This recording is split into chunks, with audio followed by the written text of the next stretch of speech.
मोरो ख़बर शामिल कजे थी। मोरो सिंध मां जी तासिंदी इल्ताफ़ सुमरो जी रिपोर्ट मुताबिक़ मोरो जे सूफ़ी वैरागी फ़क़ीर सोडो लगारी हिन दुनिया मां लाडाणो करे वियो। सोडो फ़क़ीर सुञ करे वियो। सोडल फ़क़ीर फूअ जवानीअ में उरूज वारो फ़नकार रहियो। मोरो में जलाल चांडियो जो उरूज हुयो। जलाल खां तारीख़ी पकी करे पोइ भित जी तारीख़ रखी वेंदी हुई।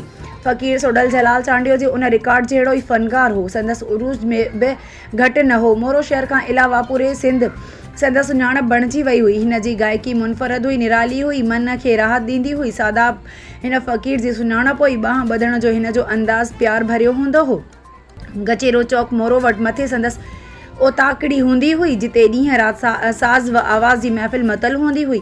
हर कंहिं सां मिलंदो रहंदो हो। मुर्की चवंदो हो, दुआ कंदा करियो। कामरेड रशीद मखदूम जी फ़ौतगी खां पोइ चवंदो हो, साईं वॾे जी सिक मखदूम इज़हार मां लाहींदो आहियां।